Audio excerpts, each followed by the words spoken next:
So, good evening. Can you please introduce yourselves? Haley? Hi, my name is Bailey Lamont. I am an anarchist, I'm a pirate, I'm from Canada, and yeah, that's me. My name is Ray Johansen. I'm from Norway. I'm a board member of Pirate Parties International and the international coordinator for Pursuance Project, Brown's project. Thank you. All right. And so, why did you choose the pirate party? Why did you become a pirate? Okay, I'll give you the full story on my end. I'll try to keep it short.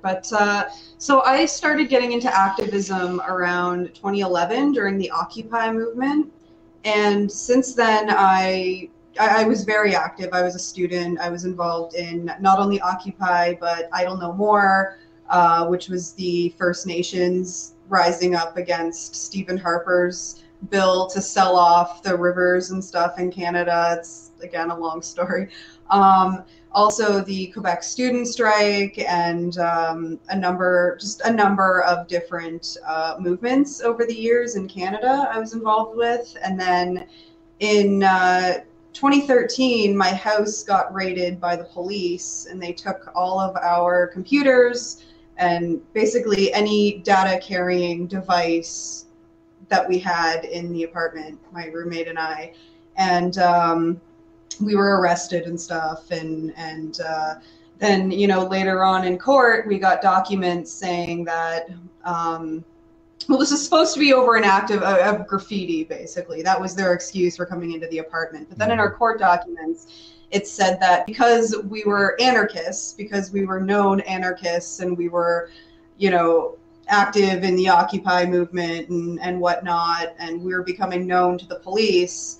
It said straight up that we were under surveillance because of our political beliefs, our political views. And it was that event that really kind of opened my eyes to the reality of the police state and the surveillance apparatus and just how it affects activists and regular people as well. So it's not that I didn't know about the issues of surveillance and how the internet and digital rights and stuff is connected to all of these other issues, but it just didn't really like hit home for me until that happened. And then I started really educating myself more and just becoming more knowledgeable and more aware of like on these issues. And being an anarchist is very against political parties and stuff, and Okay. but then people started saying to me, like, have you heard of the Pirate Party? You're into crypto now, you're into all these digital issues, you might really actually connect with the Pirate Party. And then I looked into it and I'm like, okay, yeah, this is kind of cool. It's weird, but kind of cool. I can relate to this. And then found some Canadian pirates and ended up connecting with some folks online, and that was really the start of it for me. And I felt really, even as an anarchist, even as somebody who didn't like political parties, I felt like, okay, here's one that I can actually be involved with. So that was really the start of it for why I became a pirate, and since then it just fit, right? So Nice. Thank you. Yeah. I really don't know when I became a pirate, but I was working with Anonymous, activism, hacktivism, and it was actually the only place where I thought I would be able to find a political wing, somebody that could potentially affect uh, the actual real world. I've always been an activist, and through this participation in informal pirate parties in Norway and PPI, etc., I haven't become a politician. I'm still an activist, and that's what I do 90% of the time. But I saw pirates coming together in a swarm, as our founder Rick Falkvinger coined it, a swarm of people that just went in and volunteered and made actual things happen. Some big things were stopped, like the SOPA PIPA Act, the streets were filled with people protesting it, and at the center of it was the Pirate Party. So I started working with pirate parties all over the world, um, but not as a politician. Today, I'm part of the system, if you will, as a board member in Pirate Parties International. But I'm never going to be a poster boy for anything. I promise you that. I'll take you up on that. So can you tell us shortly what the PPI is in your opinion? Well, Pirate Parties International, or PPI, was formed, I think it's 10 years ago now. Is it 10 years? See, I only came into this a couple years ago, so I wasn't there for the founding of it and everything. But I always thought of PPI as a hub for international collaboration and coordination within the pirate movement, whether it's different pirate parties working together and supporting each other, or people from around the globe as just activists who identify as pirates coming together to work on causes. Whichever one, I feel like there's room for everybody in that regard. But yeah, basically the hub for the international community to work together on common goals. That's how I see it. Let me throw a couple of numbers at you. Today, we know that there are or have been pirate parties, actual political parties, in almost 100 countries. 31 of them are members of PPI, and we try to connect our members and have them help each other with establishing political parties and entering the election systems of the different countries on 3 continents. So that's what we try to do as board members of PPI. Bailey is also, of course, the co-chair of our organization and my boss, the anarchist boss. See, it's just a position. Like I don't know. I always laugh when he says that. Yeah, I am the vice chair. I've actually been the vice chair this is my 3rd year, because I got elected for a year back in 2016, and then I got re-elected a year later for the 2-year term, which is really cool. This is kind of where I belonged, I think. Cool, thank you. But so, Raymond, sorry to come back on this or not, but you were like at the beginning there. It sort of fell through when you were talking about PPI. I was always in the wings, always working in the background, always working anonymously. But I think Poland, 4 years ago, I was sent by my National Pirate Party of Norway to represent them and to affect some changes. And that's the first time when I did it like openly, people knowing who I was, etc. So inside PPI, I've only been messing around officially for 4 years. I had a similar experience. I started also, I've been an activist for a while, but I came involved with the Pirate Party after, sorry about that, after the Occupy Amsterdam. So I was there for 2 weeks. And exactly, thank you. I met Rick Valkvinge, and of course I read his book Swarm Wise. And I'm kind of trying to do the same thing as you guys are doing in an international level. So thank you for connecting. Because it's very hard. Sorry? It's very nice to meet you, and meeting somebody of the same persuasion, if you will, is always a big thing. I agree, and it feels like what I see is that people feel alone, and something that we can do is support them and make them feel like, hey, we're not alone. So this interview, which was about a different topic and turned into this interview, is actually a very good idea, and I hope I can do more so we can see other pirates and hear their stories. Yeah, I hope so too. There are some things happening in the next couple of months that we might invite you in on, but I think we're going to keep that a little bit secret until we've had the chance to confer first. Very But well. I see there will be in the future opportunities for you to do more of this, connect with like-minded people. Bailey will let you know when and if that happens. Well, I can say one thing now because it's really not a secret. Is like the I've been calling them international coordination meetings that I just decided like, hey, we should be meeting more than once a year at a general assembly, all of us pirates, right? So starting in the new year, every third Saturday of the month, there's going to be a meeting just for anybody who wants to join, pirate activists, international coordinators. I'm basically just going to go hang out on Mumble for a couple hours and see who shows up, and we can work on causes, or let's say if there's a certain campaign that some people are interested in getting some support for, that would be a good place. Get all your pirates together and talk about it and organize. Because I find like with PPI, and this isn't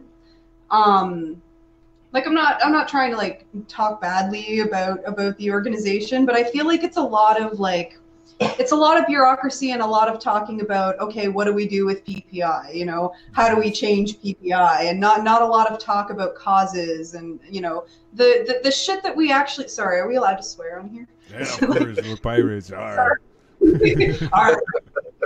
But like the stuff that we actually care about, right? The causes and the important issues that are out there. We really need a chance for all of us to get together and organize around those, and yeah, so that's kind of the purpose. So the first meeting, it'll be January the 19th, and it'll be the third Saturday of the month going forward. So that's a thing that was announced at the end of our General Assembly there, and hopefully people will come. I tried doing this about a year ago, or maybe a little more than that, and it was great the first couple meetings, but then people just stopped showing. I don't know why. Maybe everybody got busy, but I got really discouraged by that, so I just kind of said, fuck it, I'm not going to organize it if nobody's going to come. But now I'm just thinking like, whatever, just like do it anyway. If nobody shows, nobody shows, but it's it's important that the effort is made regardless. So this was the actual I don't know what you call it, but this is the first time this has been mentioned. This is the premiere or the launch. Yes, we have a scoop. It's a scoop. So, and of course I know Dimitri, you will be heartily welcomed. And Bailey over here knows a lot of people. He's lucky to know a lot of people, and I bet you're going to be able to meet some very interesting people. So we'll keep in touch and make sure that you don't miss out on anything exciting happening on the tail end of her efforts. Thank you. I'll be glad to hear about it. But so, can I ask a question? Yeah. You said, because there's a lot of talk and there's a lot of question about, okay, who are we? What do we do? You say we need to focus more on activism and more like purposeful action, if I may translate it that way.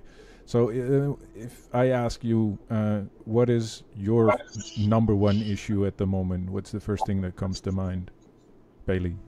Number one issue. That's so hard because there's so many issues and they're all connected, right? Like I find it really hard to say like what the number one issue is.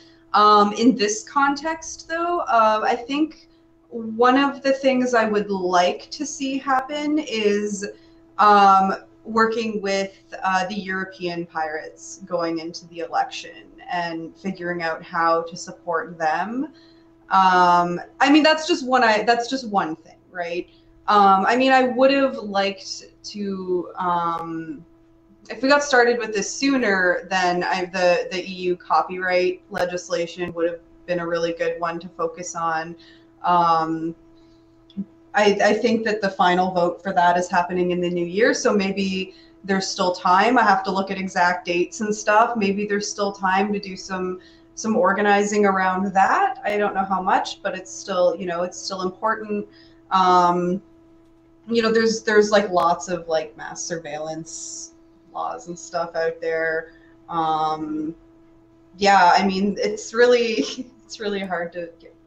Yeah, if what makes me furious almost every single day is that somehow it has been accepted to run around and state racist things. And I blame the Times, but most of the time I blame what happened in 2016 in the US, when somehow, I'm sorry, a fucknut got elected into the White House and started pissing all over the lawn there. And the rise of the alt-right and the effect that it has had on the whole Western world. That's what makes me furious.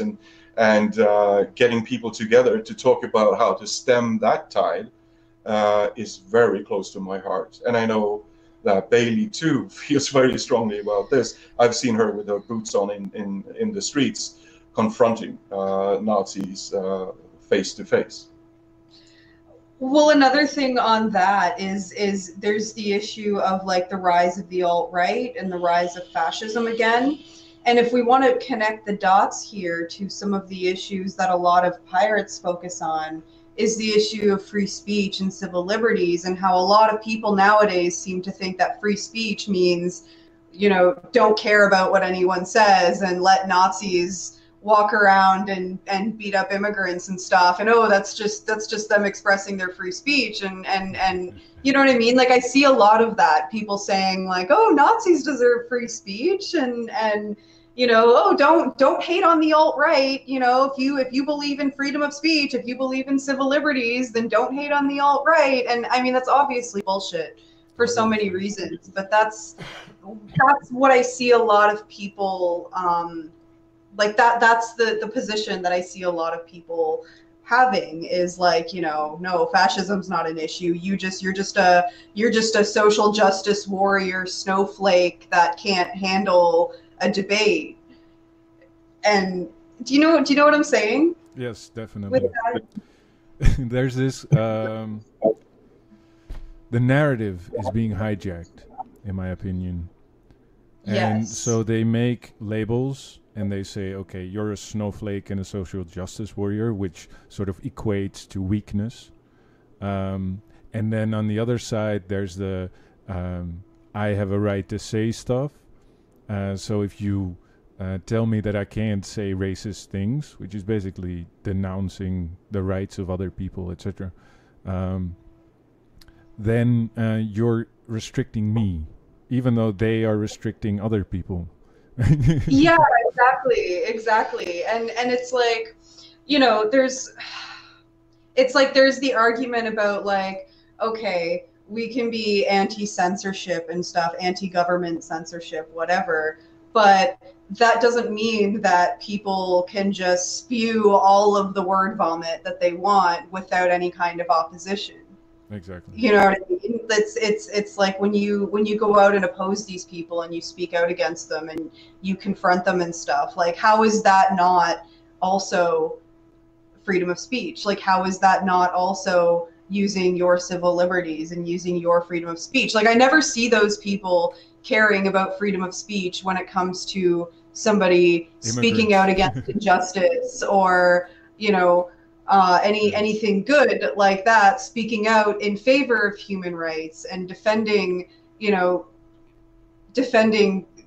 good, basically. It's, nobody cares about, or, especially when those people get repressed by the government or they get attacked by police or whatever. It's like exactly. these like crazy right wing, like so-called freedom of speech advocates never care when people of color are getting silenced and stuff. And you know, but as soon as people say, hey, Nazis are bad, then it's like, you're a social justice warrior snowflake. Like it's hypocrisy. It's bullshit. It's full on hypocrisy, but it seems to me that they're trying to segregate society in a way. And the two pillars are populism, and which I count the fascism too, and then there is supposed to be an opposite, which is, I guess, what at least I stand for. I speak for myself, not for any other pirate in this case. But what would then, in your opinion, be an alternative? How do we stem the rise of populism, and how do we stem the rise of fascism? I think that combating misinformation is a big one. I think because a lot of what these fascists do is they spread lies.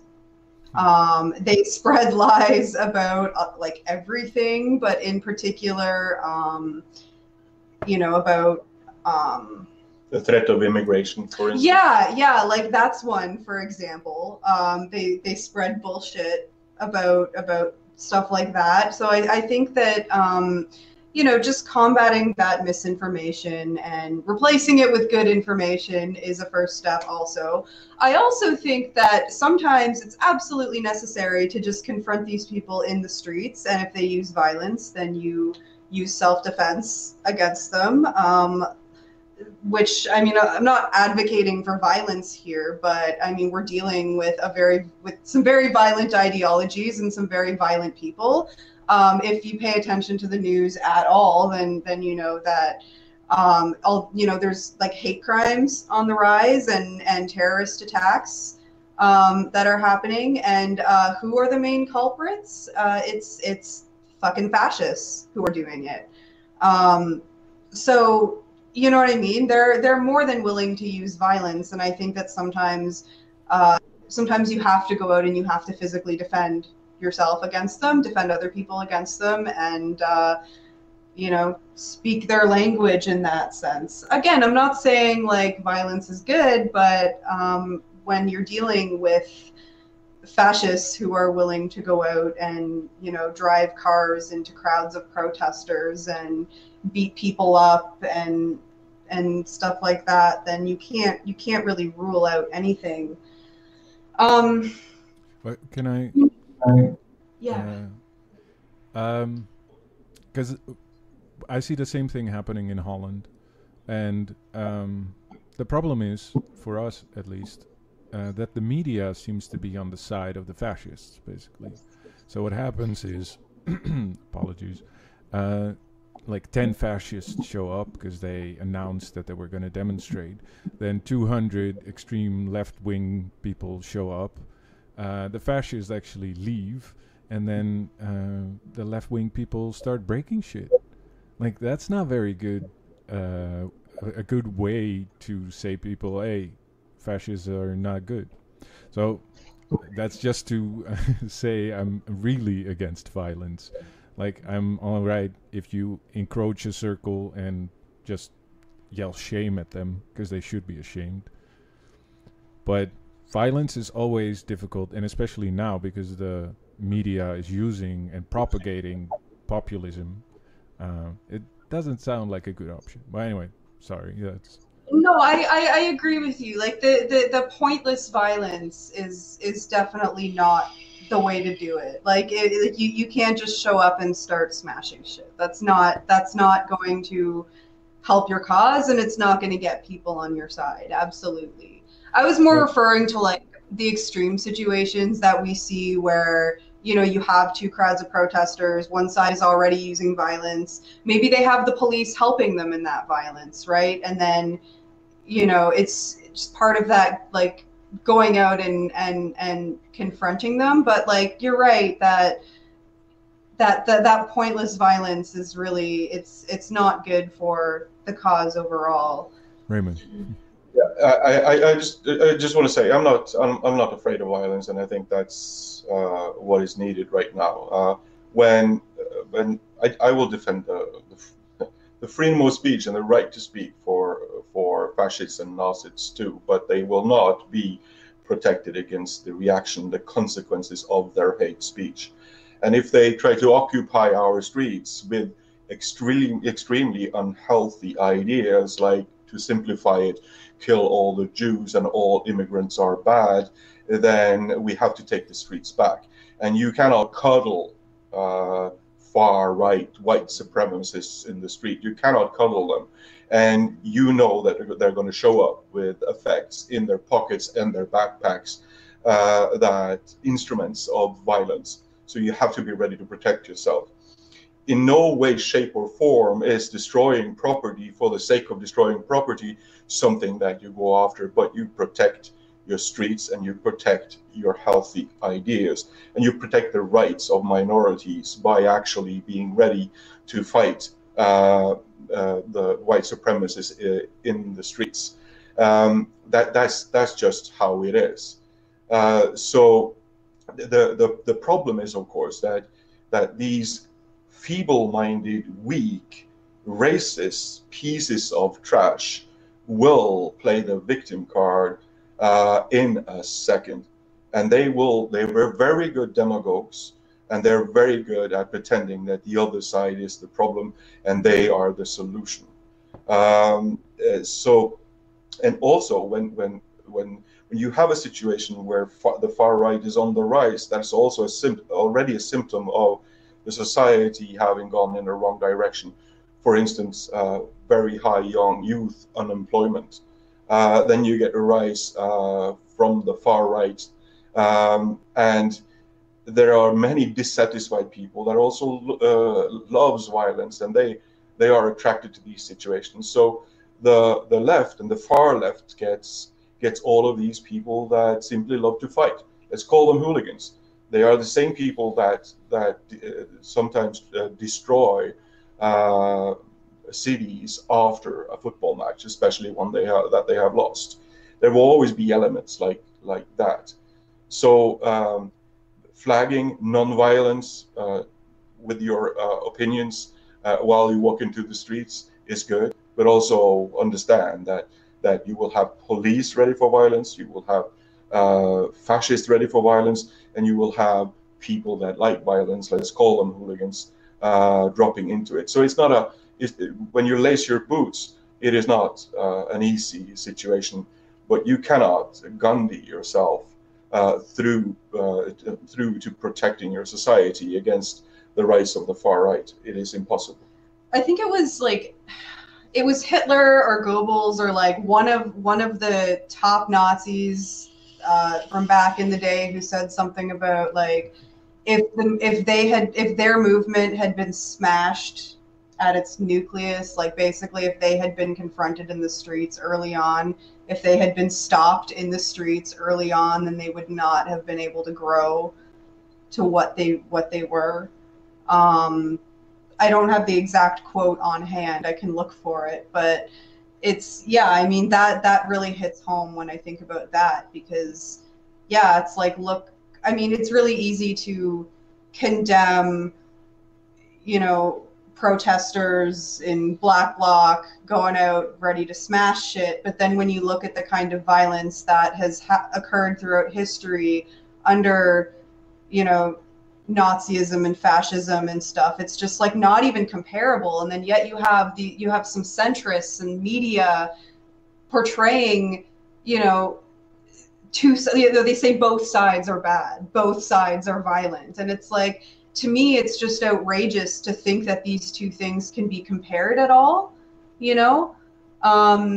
because they're just so not on the same level of violence, in my opinion, right? Like committing literal genocide or advocating for literal genocide versus like going out and smashing stuff at a protest. Like, I mean, yeah, senseless violence, going out and smashing windows and stuff for the sake of smashing windows, not the best move, as not the best protest move, sure, but if we're comparing levels of violence and stuff, I feel like one side is very clearly worse than the other. I mean, I saw this picture. Sorry for interrupting, but that's why you are on one side, and I think the problem is also that there are sides. Like, there is poor people who believe that believe racist stuff, and there's poor people who believe leftist stuff. But we're all poor Yeah. people. That's By the true. way, Yeah. very eloquently, you put Godwin's law in order at 28 minutes in this talk. I don't know if you know Godwin's law. I've heard it, but I don't know exactly what it is. It says that in every conversation within half an hour, the Second World War will come up.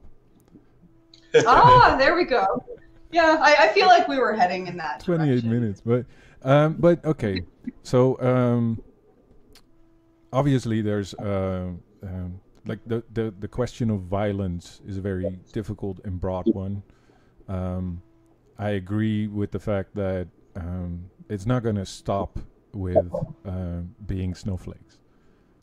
But on the other hand, I think violence begets violence. But as you said, like the levels of violence, there's a broad range of violence, like physically hurting somebody or telling that a whole race needs to die is a whole different level of violence.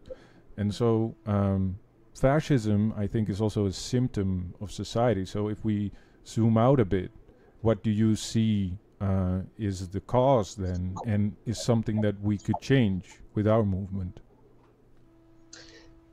Go for it. Go for it. I've been talking more than you, so you better. Well, I beg your forgiveness in beforehand, but I come from I grew up with a father that was a carpenter and a union man, and I grew up in a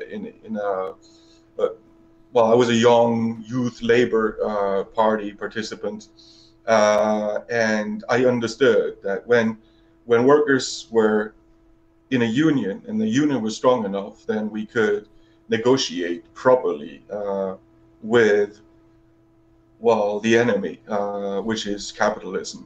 And union busting has been going on for the last 20 years, and they have become really effective. 200. Yeah, well, I mean, in the later stages here, I've seen that the numbers have dropped radically. I know for a fact that in my country, that used to have the strongest union base of any country that I know of, we have now dropped below 50% of the workers of Norway are a member of a union. We're still very strong, and there are large sectors that where the unions of the corporations cannot get anywhere.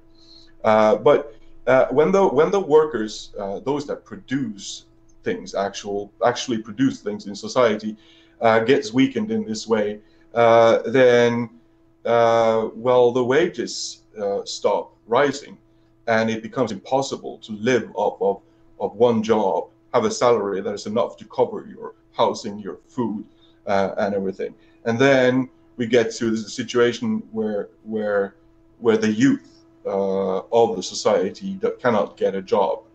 That's when you see every time the rise of right-wing fascism, and you see also the rise of left-wing extremism. It is a natural thing that is happening, and it's an expression of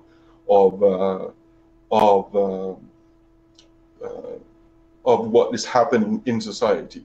So I would like people to really consider going back to the unions and making sure that they're not used for political ends for a particular part of society, but taking care of workers, and that will have a good effect. And of course, I would like to stop wars and all that kind of shit, the imperialism that is going on right now, the hidden wars everywhere, and the siphoning off of valuable things from the third world, as they call it. Big corporations going in the Congo because we all need to have 2 cell phones, taking the minerals out and not leaving anything of the value behind in that country, making sure that we keep countries like Congo completely and utterly down, when without any possibility for the people there to have a better life. Rant over. That was just an explanation. I really agree with you. But the question, for me anyway, is how do we solve it? Like you say, okay, we need to go back to unions, but work is changing. The workplace is changing. There, at least in Holland, I don't know the situation in Oslo or Norway. Apologies. It's really hard to unionize when we're all self-employed, because that's the kind of the thing that's happening in Holland is everybody becomes a businessman or woman on their own, so they don't get any social security anymore, anything, and they all work for platforms. There was this really good documentary about it. This is for the Dutch people watching. Anyway, so saying we need unions, I agree, but how do we unionize a group of people that don't work in the same place? How do we, because technology is changing, society is changing work, how do we compete with that? How do we organize while we're so separated? I think that there's multiple answers to this. And I could be totally wrong about everything that I'm saying here, obviously. It's your opinion. That's what we're doing. Yeah. Right? So. Yeah. Shoot. Well, in my opinion, I think we need multiple approaches. So on one hand, we need to, while we are stuck with an electoral system, with electoral politics, we do need politicians who are going to support and enact legislation that will actually help the people rather than big corporations and stuff. So for example, the basic income is one. Automation is a big issue. Personally, like I would think that automation could be a positive thing if we had the proper economic system to support people who are going to be out of work. I mean, I'm all for this, there's a special name for it. I can't think of it right now, but it's like basically a world where, everybody has free time all the time because robots are doing everything. So there's no need for people to work all the time. Like, I love that idea, but we can't have that unless we have something in place like a basic income, some kind of system where people can, be able to support themselves, have that support to put food on the table and all of that stuff, because they're out of work now. So I mean, there's those very real issues that we have to deal with, of like unemployment. How do we deal with that? How do we deal with poverty? So that, I think that at this point in time, again, while we have electoral politics as it is, we need good legislation, good policies that are going to support people, rather than the neoliberal agenda of the 1%, the ruling class, big corporations, right? However, at the same time, I think it's also important to look past the system as it is and think about how to build communities, sustainable communities, democratic communities from the ground up. Yeah. So, community-based approaches, local governance, participatory democracy. So, having some kind of setup where, the people in a community who are most affected by a particular decision, are the actual people making the decision. I like the idea of, it's going to sound very Marxist, but collective ownership over the means of production. Basically people in a community own that community's resources and decide as a collective what to do with it. I don't consider myself like a Marxist per se, but I really like that one quote by Marx where he says, from each according to his ability, to each according to his need. So it's like everybody gives what they can in a society and everybody gets what they need, right? And everybody kind of does their part collectively. And it sounds very naive and it sounds very idealistic, but like I definitely don't think that it's impossible. I like to think that we could build a world like that. And I mean, this might look different in different parts of the world and stuff. It's not necessarily like a one size fits all, you know, the same system is going to work for every community. No, like definitely not. Everybody's going to have to find their thing that works for them. But just the idea of, you know, participatory democracy, more localized politics, you know, people actually having a say and participating in the decision-making process and having a say in what affects them, what happens to them. And sharing, right? I mean, we're pirates, you know, we like to say sharing is caring. And I mean, I feel like that applies, you know, it's like it's in the sense of like, you know, file sharing and stuff, but it's also, I feel like it also applies to food, you know, let's share food, let's share land and resources, and let's be a community, let's be human and treat each other like we're all humans rather than, you know, thinking that we have to step on each other in order to get somewhere. You know what I mean? Or that your success has to depend on somebody else's exploitation. And we're conditioned to think this way from the time we're really young, you know, from the time we're taught about the economy and you know what I mean? Like, I feel like it's so ingrained in us, and it doesn't have to be that way. Yeah, the sharing that is really going on now, everything is moving in the absolute wrong direction. What is it? A few weeks or months back, Donald Trump decided he would share, and then what he did was he shared billions of dollars with the rich people of the U.S. in tax cuts. And we're so happy about it and bragging about it. And I cannot for the life of me see how giving people that have so much from before even more so that they can pay some cool tax people or lawyers to hide their monies on some island, offshore islands, because that's the direction all the money is taking now. It's going to offshore islands, and they're all not paying taxes, making sure that we, the taxpayer, has to pay even more. It's grand theft is what it is. That's the way everything is moving today. And now we're seeing, well, especially in the US, the corporation actually taking over government because they're so fucking greedy that they have been robbing the whole middle class for a couple of decades, so that even the middle class are now poor. And that wasn't enough, so now they've taken over government so they can do it more effectively. Billionaires and their Wall Street buddies run the government. So, you know, there's a part of me that says we need a revolution and some heads should roll again, like they did in France a little while back. That's how bad it is. Violence again. Be careful with that, Raymond. Yeah.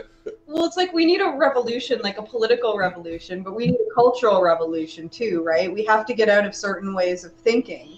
I mean, if we take the poverty issue, for example, like how many people do you hear say like, oh, if they don't work, they don't deserve whatever, right? Like they don't deserve housing, they don't deserve to eat, they don't deserve health care, you know, because they're not working. Or, you know, people say that kind of bullshit all the time. And it's like, I mean, it's wrong. It's obviously wrong in and of itself. But I mean, it speaks to that culture of like, you know, individualism, like everybody for themselves. And I feel like that's a big part of why this is so prevalent everywhere, is because people have been conditioned to think that it's like everybody for themselves, and you know, anybody who's not going to do their part doesn't deserve basic human rights, or you know, what should be basic human rights. But so, and what also happens, as I see it, is that because they don't have a place, they are supposed to be alone, but everybody has this innate need to belong to something, to belong to a group, etc. So if there's no social construct, then they tend to float towards the extremes. Yeah, definitely.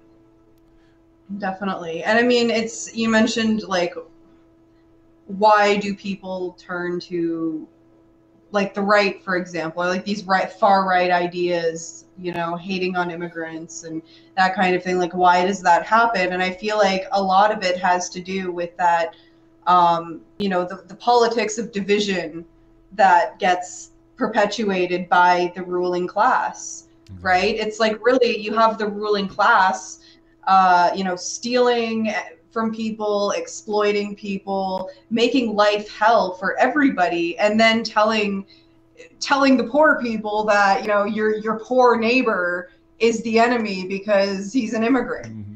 You know, like, that's a big part of it. I mean, that's not, you know, there's a lot of reasons, I think, why it manifests in that way, but I feel like a big part of it, you know, of like the racism, like the white supremacy and stuff like that, like these really hateful ideologies, like, it, you know, it's because you have powerful people dividing the masses, essentially.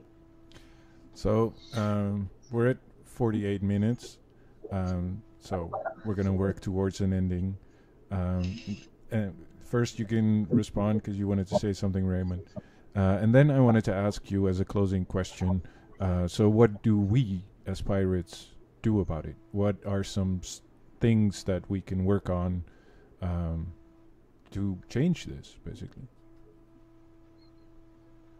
Well, it's a big question, and I wish I had, I don't know, Moses's brain or something like that, so I could tell you something really valuable. And I wish I had the recipe for fixing the world. There is so much wrong now. I call this world topsy-turvy. It's upside down, where right is wrong and where lies are okay, and you don't have to prove what you say, you know, stuff like that. But and sometimes I get dejected, even though I'm a part of a big family, the pirate movement. But I just intend to keep fighting, and that means trying to regain back some of the human rights that have been fought for over the last few decades. All of them. Take privacy. In Norway, in 2001, we got an addition to our constitution, paragraph 103, that guarantees us a right to privacy. In the years after, we almost implemented a data retention law, which basically would have stored everybody's phone data, while we just added the paragraph 103 about privacy to our constitution. It's crazy how far things have gone. So fighting all of these things is all that we can do, I think.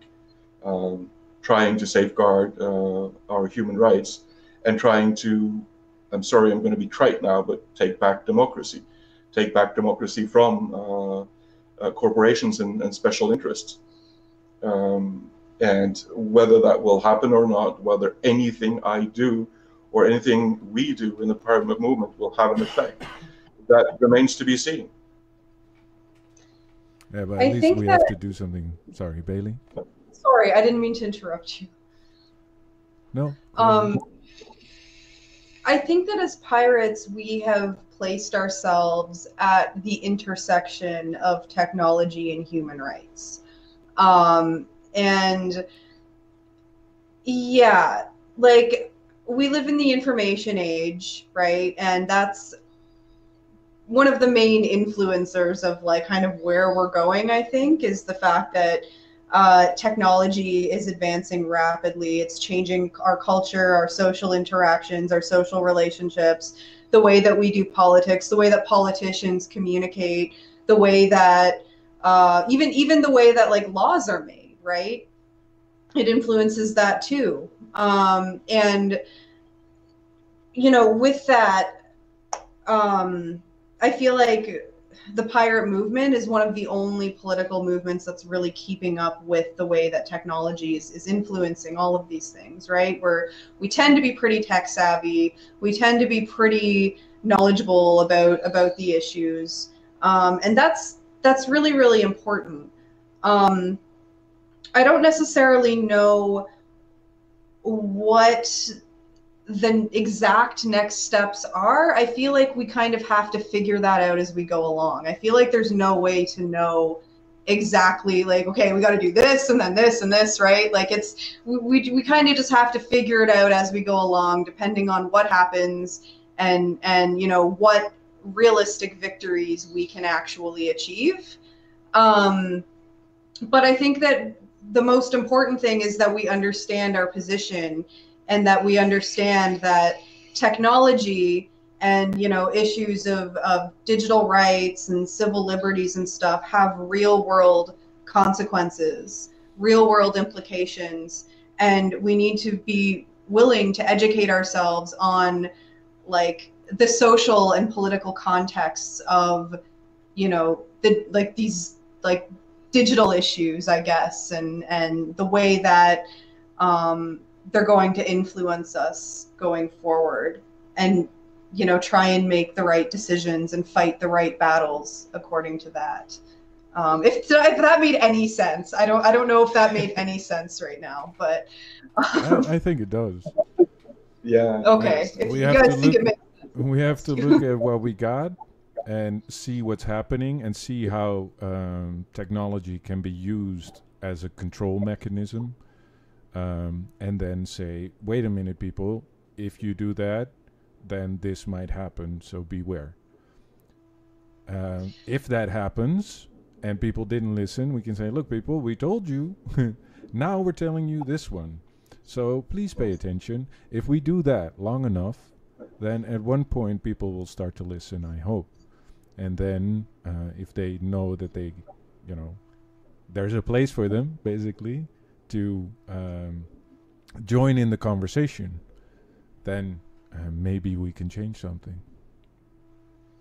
Beautiful. Definitely. Are we about to start calling it quits? Yes, this was the ending. So thank you very much. Do you have anything for a closing statement, Raymond?